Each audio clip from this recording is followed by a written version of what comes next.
আসসালামু আলাইকুম শিক্ষার্থীরা, সকলে ভালো আছো নিশ্চয়ই। তোমাদেরকে আইসিটি পঞ্চম চ্যাপ্টার সি প্রোগ্রামিং ক্লাসে স্বাগত জানাচ্ছি। আজকে আমরা practically for loop, while loop, do while loop এবং গো টু লুপের ইউজ দেখব। শুরুতে আমরা কিভাবে ফর লুপের সাহায্যে 2, 4, 6, 8, 10 পর্যন্ত প্রিন্ট করতে পারি সেটা দেখব। তোমরা দেখতে পাচ্ছ স্ক্রিনে আমি সি প্রোগ্রামিং এর একটি বেসিক স্ট্রাকচার তৈরি করে রেখেছি। আজকে আমরা ফর লুপের সাহায্যে কিভাবে 2, 4, 6, 8, 10 পর্যন্ত এই জোড় সংখ্যাগুলো প্রিন্ট করতে পারি তা দেখব। শুরুতে আমি I নামে ইন্টিজার টাইপের একটি ভ্যারিয়েবল ডিক্লেয়ার করে নিলাম। এরপর লিখব ফর লুপ।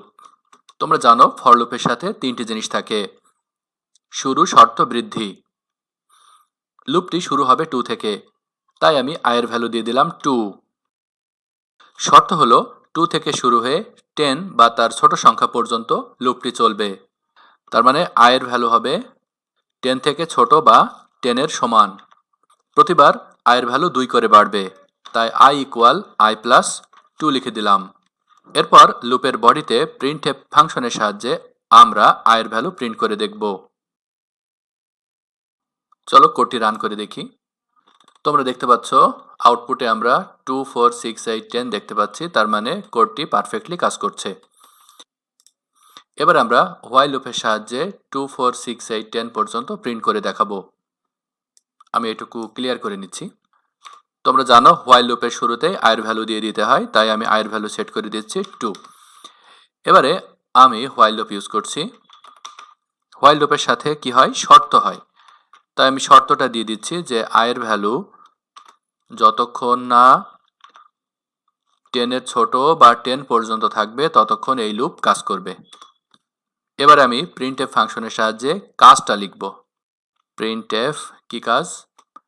কাজটা হলো I এর ভ্যালু প্রিন্ট করা, আর প্রতিবার I এর ভ্যালু 2 করে বাড়বে। I equal I plus 2। তাহলে এটা হলো শুরু, এটা হলো শর্ত, এটা হলো কাজ, এটা হলো বৃদ্ধি। চলো কোডটি রান করে দেখি। দেখো আউটপুটে আমরা 2, 4, 6, 8, 10 দেখতে পাচ্ছি, তার মানে কোডটি পারফেক্টলি কাজ করছে। এবার আমরা ডু হোয়াইল লুপের সাহায্যে 2, 4, 6, 8, 10 পর্যন্ত প্রিন্ট করে দেখাবো। কাজটি খুবই সহজ।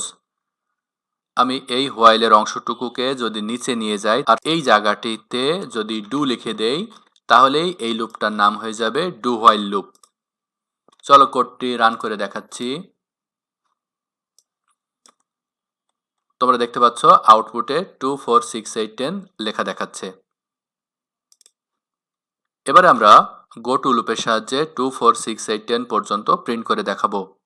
গো টু লুপ অনেকটা হোয়াইল লুপের মতো, তাই আলোচনার সুবিধার্থে আমি এই ডু হোয়াইল লুপকে আগে হোয়াইল লুপ বানিয়ে নিচ্ছি।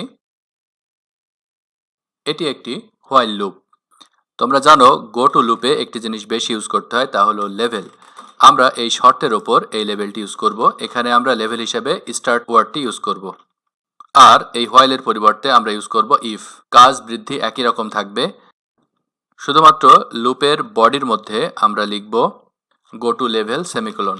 উপরে এবং নিচে লেভেল হিসাবে আমাদেরকে সেম ওয়ার্ড ইউজ করতে হবে। এখানে আমরা লেভেল হিসাবে স্টার্ট ওয়ার্ডটি ইউজ করছি। গো টু লুপের বিষয়টি এরকম যে যতক্ষণ শর্ত সত্য হবে ততক্ষণ গো টু স্টার্ট, মানে যতক্ষণ শর্ত সত্য থাকবে ততক্ষণ স্টার্টের কাছে ফিরে যাবে এবং কাজটি বারবার হতে থাকবে। চলো কোডটি রান করে দেখি। তোমরা আউটপুট হিসেবে 2, 4, 6, 8, 10 দেখতে পাচ্ছ। পারফেক্ট, মানে কোডটি পারফেক্টলি কাজ করছে। আমরা অন্যভাবেও গো টু লুপ ইউজ করতে পারি।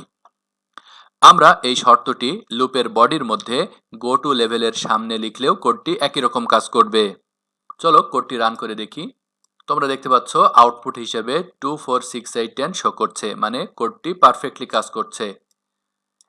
লেভেল হিসেবে যে সবসময় স্টার্ট ওয়ার্ডটি ইউজ করতে হবে ব্যাপারটি এমন নয়, আমরা যে কোনো ওয়ার্ডই ইউজ করতে পারি। ধরো আমরা ক্যাপিটাল লেটার এ ইউজ করতে চাই, তাহলে উপরে এবং নিচে দুই স্থানেই আমাদের ক্যাপিটাল লেটার এ দিতে হবে। চলো কোডটি রান করে দেখাচ্ছি। তোমরা দেখতে পাচ্ছ 2, 4, 6, 8, 10 শো করছে, পারফেক্টলি কাজ করছে। আশা করি বুঝতে পেরেছো। এতক্ষণ মনোযোগ দিয়ে ক্লাসটি দেখার জন্য সকলকে ধন্যবাদ। আসসালামু আলাইকুম।